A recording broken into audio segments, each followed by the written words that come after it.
Assalamualaikum warahmatullahi wabarakatuh.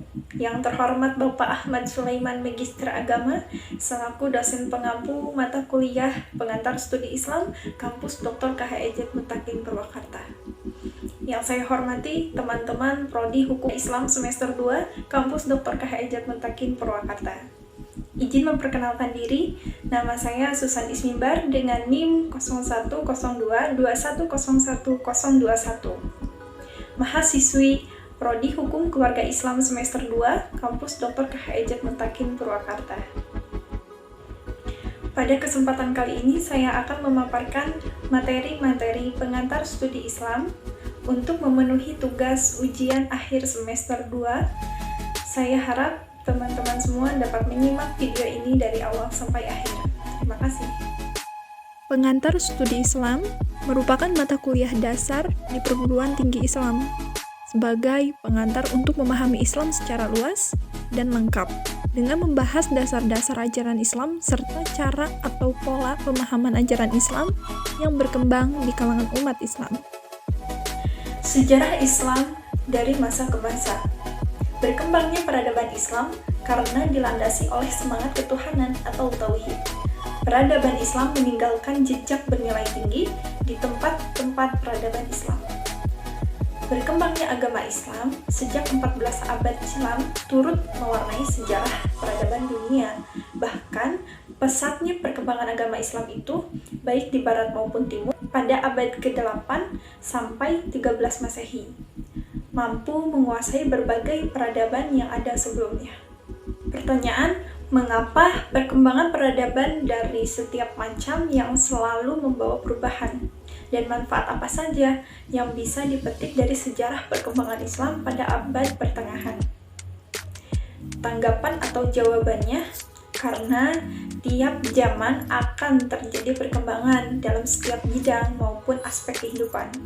Manfaat dari mempelajari sejarah Islam pada abad pertengahan diantaranya yaitu meningkatkan rasa kebanggaan kita bahwa agama Islam pernah berjaya dan pasti akan berjaya lagi.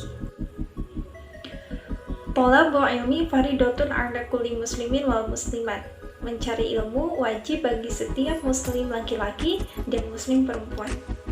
Untuk memahami materinya lebih lanjut, mari simak video selengkapnya di channel ini dan klik link video lainnya di description box di bawah ini.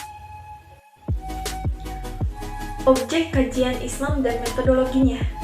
Studi Islam adalah setiap studi yang menyangkut keagamaan seperti ilmu hadis, fikih, balaghah, dan lain sebagainya. Ada beberapa aspek tertentu dari Islam yang dapat menjadi objek studi Islam. Di antaranya, pertama, Islam sebagai doktrin dari Tuhan yang sebenarnya bagi para pemeluknya yang sudah final, dalam arti absolut, dan diterima secara apa adanya. Yang kedua, sebagai gejala budaya, yang berarti seluruh apa yang menjadi kreasi manusia dalam kaitannya agama, termasuk pemahaman orang terhadap doktrin agamanya. Yang ketiga, interaksi sosial, yaitu realitas umat Islam. Metode merupakan cara mengerjakan sesuatu, sementara pendekatan adalah cara memperlakukan sesuatu. Pertanyaan, mengapa manusia memerlukan agama dalam kehidupannya? Dan pendekatan apa saja yang digunakan dalam studi Islam itu? Tanggapan atau jawabannya, tidak, karena agama tidak bisa disatukan dengan ilmu pengetahuan. Karya ilmiah itu berupa ilmu alam. Pengetahuan mengkaji secara ilmiah, sedangkan agama merupakan kepercayaan yang belum tentu semua orang dapat menerima. Thalabul ilmi fardhatun 'ala kulli muslimin wal muslimat. Mencari ilmu wajib bagi setiap muslim laki-laki dan muslim perempuan. Untuk memahami materinya lebih lanjut, mari simak video selengkapnya di channel ini dan klik link video lainnya di description box di bawah ini.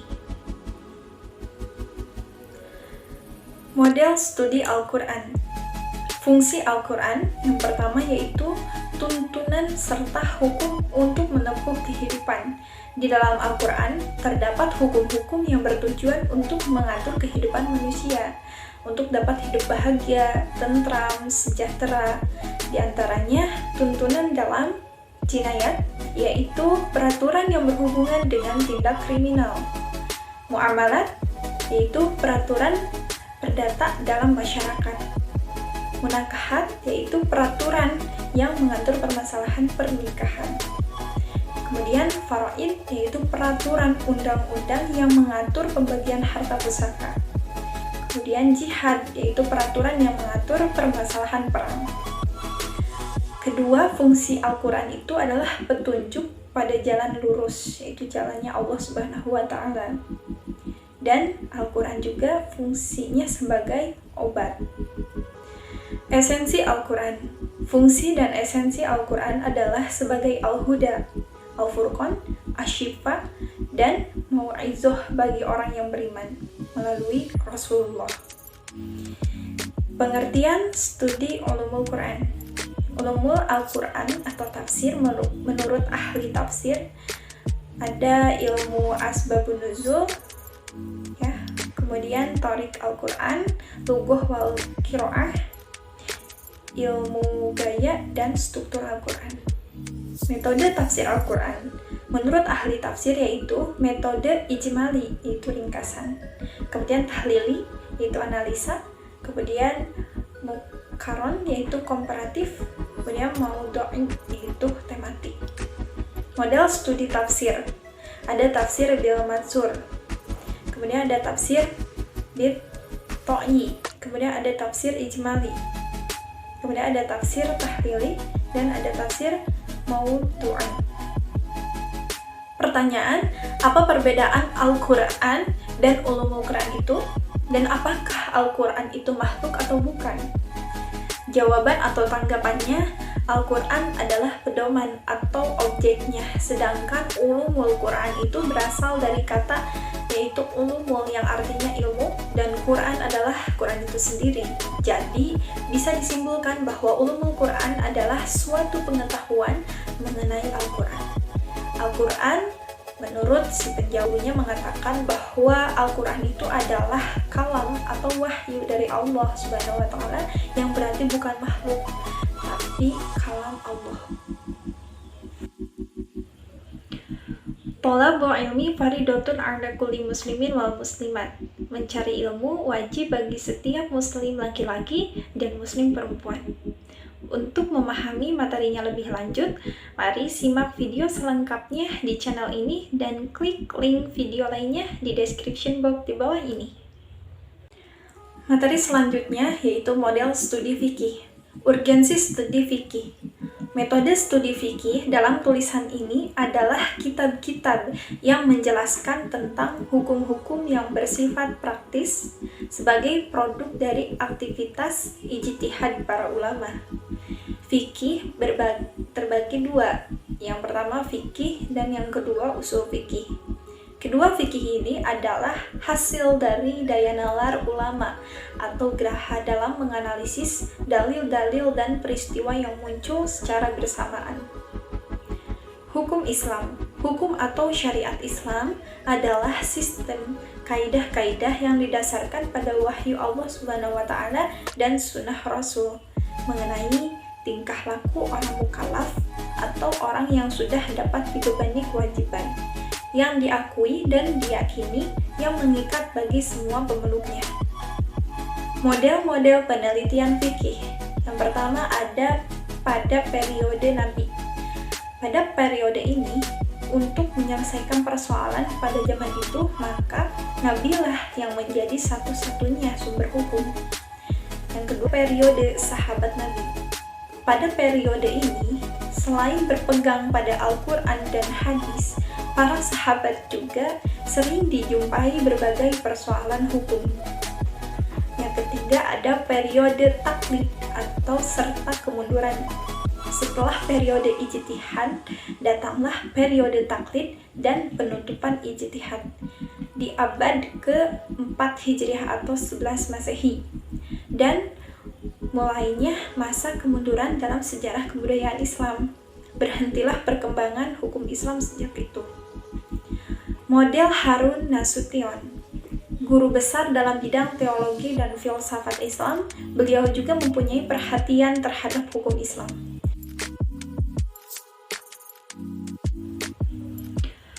Thalabul ilmi faridatun 'ala kulli muslimin wal muslimat. Mencari ilmu wajib bagi setiap muslim laki-laki dan muslim perempuan. Untuk memahami materinya lebih lanjut, mari simak video selengkapnya di channel ini dan klik link video lainnya di description box di bawah ini. Materi studi akidah dan akhlak. Pengertian akidah. Akidah diartikan sebagai iman, kepercayaan atau keyakinan. Menurut M. Shaltut menyampaikan bahwa akidah adalah fondasi yang di atasnya dibangun hukum syariat. Pengertian akhlak berasal dari bahasa Arab, yaitu al-akhlaq, yang merupakan bentuk jama dari kata khuluq atau al-khaliq yang berarti tabiat atau budi pekerti, kebiasaan atau adat, dan keperwiraan, kesatriaan, dan kejantanan. Secara istilah, akhlak adalah suatu keadaan yang melekat pada jiwa manusia. Akhlak adalah sifat manusia yang terdidik. Disebut akhlak apabila memenuhi syarat sebagai berikut. Yang pertama, perbuatan itu dilakukan secara berulang-ulang. Kemudian yang kedua, perbuatan itu timbul dan mudah tanpa dipikirkan atau teliti terlebih dahulu sehingga benar-benar merupakan suatu kebiasaan. Kemudian model pembelajaran untuk studi akidah akhlak, diantaranya yaitu pendidikan nilai akidah akhlak dalam keluarga, kemudian pendidikan nilai akidah dan akhlak di sekolah, dan pendidikan nilai akidah dan akhlak di masyarakat. Pertanyaan, apakah semua sistem kepercayaan atau keyakinan bisa dianggap sebagai akidah, dan bagaimana cara menambah akidah dalam diri seseorang sejak usia dini? Jawaban atau tanggapannya, iya, dianggap sebagai akidah, tapi lebih rincinya akidah kepercayaan Islam yang benar. Untuk menanamkan akidah pada anak usia dini, maka hal pertama adalah kita mencontohkan akidah akhlak yang baik dan bimbingan, karena masa itu sangat butuh sekali arahan orang tua. Thalabul ilmi faridatun 'ala kulli muslimin wal muslimat. Mencari ilmu wajib bagi setiap muslim laki-laki dan muslim perempuan. Untuk memahami materinya lebih lanjut, mari simak video selengkapnya di channel ini dan klik link video lainnya di description box di bawah ini. Materi studi Islam interdisipliner. Pengertian studi Islam interdisipliner adalah pendekatan dalam pemecahan suatu masalah dengan menggunakan tinjauan berbagai sudut pandang ilmu yang relevan atau tepat guna secara terpadu. Metode dalam memahami Islam. Menurut Ali Syariati menyebutkan ada dua metode dalam studi Islam, yaitu pertama, metode perbandingan. Fungsinya untuk mengetahui kelemahan dan kelebihan. Yang kedua, metode pendekatan aliran. Fungsinya untuk memahami Islam sebagai aliran pemikiran yang membangkitkan kehidupan manusia. Menurut Nasruddin Rajab, ada 4 metode dalam pemahaman Islam, yaitu yang pertama, Islam harus dipelajari dari sumbernya yang asli, yaitu Al-Quran dan Hadis. Kemudian, Islam harus dipelajari dari kepustakaan yang ditulis ulama besar. Kemudian yang ketiga, Islam harus mempelajari secara integral atau secara menyeluruh. Kemudian keempat, Islam hendaknya dipelajari dari ketentuan normatif teologis yang ada dalam Al-Quran. Pendekatan dalam studi Islam. Yang pertama, pendekatan historis atau tinjauan sejarah. Kemudian yang kedua, ada pendekatan filosofis atau tinjauan filsafat. Pendekatan interdisipliner dalam Islam. Studi Islam lewat pendidikan filsafat. Kemudian yang kedua, studi Islam lewat pendidikan sosiologi. Kemudian yang ketiga, ada studi Islam lewat pendidikan sejarah. Studi interdisipliner merupakan pengkajian persoalan-persoalan Islam dari berbagai sudut pandang. Pertanyaan, Apa perbedaan pendekatan dan metode jawaban atau tanggapannya? Pendekatan lebih menekankan pada strategi dalam perencanaan, sedangkan metode lebih menekankan pada teknik pelaksanaannya. Thalabul ilmi fardhatun 'ala kulli muslimin wal muslimat. Mencari ilmu wajib bagi setiap muslim laki-laki dan muslim perempuan. Untuk memahami materinya lebih lanjut, mari simak video selengkapnya di channel ini dan klik link video lainnya di description box di bawah ini. Terima kasih atas perhatiannya. Wassalamualaikum warahmatullahi wabarakatuh.